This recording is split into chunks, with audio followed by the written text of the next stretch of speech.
ನಮಸ್ಕಾರ. ಹುಣಸೂರು ಕಿತ್ತೂರು ರಾಣಿ ಚೆನ್ನಮ್ಮನವರ ಬಲಗೈ ಬಂಟ, ಗಂಡು ಮೆಟ್ಟಿದ ನಾಡು, ಗಂಡುಗಲಿಗಳ ಬೀಡಾದ ಎಂಟದೆಯ ಬಂಟ, ಗಂಡುಗಲಿ, ವೀರ ಪರಾಕ್ರಮಿ, ಕ್ರಾಂತಿವೀರ ಸಂಗೊಳ್ಳಿ ರಾಯಣ್ಣನವರ ವಿಚಾರದಲ್ಲಿ ರಾಜಕೀಯ ಬೇಡ, ರಾಜಕಾರಣನೂ ಬೇಡ.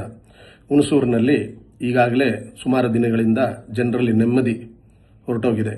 ಯಾರೋ ಹುಣಸೂರಿನ ಆಚೆ ಇರೋರು ಏನೋ ಒಂದು ಮಾತು ಹೇಳಿರೋದಕ್ಕೆ ನಮ್ಮ ಹುಣಸೂರಿನ ವೀರ ನಾರಿಯರು, ವೀರ ವನಿತೆಯರು ಅದಕ್ಕೆ ಪ್ರತಿಯುತ್ತರ ಕೌಂಟರ್ ಕೊಟ್ಟಿದ್ದೀರಿ, ಸಾಕಷ್ಟು ಕೊಟ್ಟಿದ್ದೀರಿ, ಫೇಸ್ಬುಕ್ಕಲ್ಲಿ ನೋಡಿದ್ದೀವಿ. ಮತ್ತು ನಾನು ಹುಣಸೂರಲ್ಲಿ ಹುಟ್ಟಿರೋನಾಗಿರಿಂದ ಕೋಪ, ರೋಷ ಎಲ್ಲ ನನಗೆ ಅರ್ಥ ಆಗುತ್ತೆ. ಯಾಕೆಂದರೆ ನಮಗೆ ಕೌಂಟರ್ ಕೊಟ್ಟಿಲ್ಲ, ನಮಗೆ ರಿಟರ್ನ್ ಹೊಡೆದಿಲ್ಲ ಅಂತಂದರೆ ನಮಗೆ ರಾತ್ರಿ ನಿದ್ದೆ ಬರಲ್ಲ. ಸೊ ಅದರಿಂದ ನನಗೆ ಅರ್ಥ ಆಗುತ್ತೆ ನಿಮ್ಮ ಕೋಪ, ರೋಷ ಎಲ್ಲ.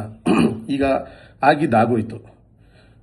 ಈಗ ಸಂಗೊಳ್ಳಿ ರಾಯಣ್ಣನವರ ಪ್ರತಿಮೆನ ಕಲ್ಕುಣಿಕೆ ಗ್ರಾಮದಲ್ಲಿ ಇದೆ. ಈಗ ಅದನ್ನು ಯಾವ ಥರ ಉದ್ಘಾಟನೆ ಮಾಡಬೇಕು, ಆ ಸಮಸ್ಯೆನ ಹೇಗೆ ಬಗೆಹರಿಸಬೇಕು ಅಂತ ನೋಡೋಣ ನಾವು. ನೋಡಿ, ಈ ವಿಚಾರದಲ್ಲಿ ನಾನು ಯಾರ ಬಗ್ಗೆನೂ ಏನೋ ಈಗ ಮಾತಾಡೋಕ್ಕೆ ಹೋಗೋದಿಲ್ಲ.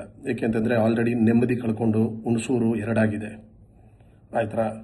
ಅದಕ್ಕೆ ಶರಣರು ಹೇಳ್ತಾರೆ, ಮನೆಯೊಳಗಣ ಕಿಚ್ಚು ಮನೆಯ ಸುಡುವುದಲ್ಲದೆ ನೆರಮನೆಯ ಸುಡುವುದೇ ಕೂಡಲ ಸಂಗಮ ದೇವ ಅಂತ. ಈಗ ನಮ್ಮೂರಲ್ಲಿ ನಮ್ಮವರೇ, ನಮ್ಮ ಜನಗಳೇ ಕಿತ್ತಾಡಿ ಬೈಕೊಂಡು ಏನೋ ಇದ್ದಾರೆ ಹೊರತು ಬೇರೆ ಊರವ್ರಿಗೆ ಇದಕ್ಕೇನೋ ಅವರು ಏನೋ ಮಾತಾಡಿದ್ರು ಅವ್ರು ಹೋದ್ರು. ಬಟ್ ಇಲ್ಲಿ ಕಿತ್ತಾಡ್ತಾ ಇರೋದು ನಾವುಗಳೇನೆ. ಅದರಿಂದಾಗಿ ಅದು ಮೊದಲು ನಿಲ್ಲಿಸಬೇಕು. ಸುತ್ತೋಲೆ ಏನು ಅಂತ ಓದಬೇಕು. ಸುತ್ತೋಲೆಯಲ್ಲಿ ಏನಿದೆ, ಕಲ್ಕುಣಿಕೆ ಗ್ರಾಮದಲ್ಲಿ ಗರಡಿ ಇದೆ, ಅದು 2 ಎಕರೆ ಜಾಗ ಇದೆ. ಸೊ ಈ ಸಂಗೊಳ್ಳಿ ರಾಯಣ್ಣನವರ ಪ್ರತಿಮೆನ ಅಲ್ಲಿಗೆ ಶಿಫ್ಟ್ ಮಾಡಿ ಉದ್ಘಾಟನೆ ಮಾಡಬೇಕಾ, ಇಲ್ಲ ಇಲ್ಲೇ ಉದ್ಘಾಟನೆ ಮಾಡಬೇಕಾ? ಇಲ್ಲೇ ಉದ್ಘಾಟನೆ ಮಾಡಬೇಕು ಅಂತಂದರೆ ಸ್ಪೆಷಲ್ ಪರ್ಮಿಷನ್ ಆಗಬೇಕು. ಸುತ್ತೋಲೆ ಪ್ರಕಾರ ಅಲ್ಲಿ ಉದ್ಘಾಟನೆ ಮಾಡೋಕ್ಕಾಗಲ್ಲ. ಸೊ ಸರ್ಕಾರದ ಲೆವೆಲಲ್ಲಿ ಇದು ಸ್ಪೆಷಲ್ ಪರ್ಮಿಷನ್ ಆಗಬೇಕು ಅಲ್ಲಿ ಉದ್ಘಾಟನೆ ಮಾಡೋಕ್ಕೆ. ಸೊ ಸ್ಪೆಷಲ್ ಪರ್ಮಿಷನ್ ಯಾರು ತರಕ್ಕೆ ಸಾಧ್ಯ? ಹರೀಶ್ ಗೌಡ್ರು, ಈಗಿರೋ ಶಾಸಕರು, ಮಾಜಿ ಶಾಸಕರಾದ HP ಮಂಜುನಾಥ್ರವರು, ಸರ್ಕಾರ ಅವ್ರದ್ದೇ ಇದೆ. ಇವು ಎಲ್ಲರೂ ಸೇರಿ, ಡಾಕ್ಟರ್ ಲೋಹಿತ್ ಮತ್ತು ನನ್ನ ಆತ್ಮೀಯ ಸ್ನೇಹಿತರಾದ ರಾಜು ಶಿವರಾಜೇಗೌಡರು, ಲಿಂಗಾಯತ ಸಮಾಜದವರು ಎಲ್ಲರೂ ಒಗ್ಗೂಡಿ, ಎಲ್ಲ ಮುಖ್ಯಸ್ಥರು ಒಗ್ಗೂಡಿ, ಕಲ್ಕುಣಿಗೆ ಗ್ರಾಮಸ್ಥರು ಎಲ್ಲ ಸೇರಿ ಸರ್ಕಾರದ ಲೆವೆಲಲ್ಲಿ ಅಲ್ಲೋಗಿ ಅಲ್ಲಿಂದ ಸ್ಪೆಷಲ್ ಪರ್ಮಿಷನ್ ತಗೊಂಡ್ಬಂದು ಉದ್ಘಾಟನೆ ಮಾಡೋದನ್ನು ನೋಡಿ.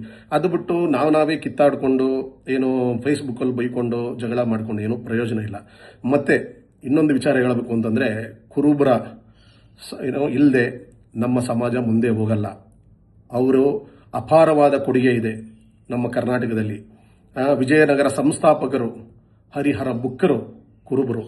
ಯೇಸು Krista, Jesus Christ is a good shepherd, ಅವರೊಬ್ಬರು ಕುರುಬರು, ಆಯ್ತಾ. ನಾಗರಹೊಳೆಯಲ್ಲಿರೋ ಕಾಕನಕೋಟೆ, ಕಾಕನಾಯಕ ಎಂಬ ಬುಡಕಟ್ಟಿನ ಏನೋ ಒಬ್ಬ ಟ್ರೈಬಲ್ ಚೀಫ್ಟನ್, ಏನೋ ಒಬ್ಬರು ಕುರುಬರು. ಸೊ ಮೈಸೂರು ಮಹಾರಾಜರು ಕಾಕನಕೋಟೆನ, ನಾಗರಹೊಳೆಯಲ್ಲಿರೋ ಕಾಕನಕೋಟೆನ ಏನು ಕಾಕನಾಯಕನ ಹೆಸರಿಂದನೇ ಕಾಕನಕೋಟೆ ಅಂತ ಹೆಸರಿಟ್ಟಿರೋದು.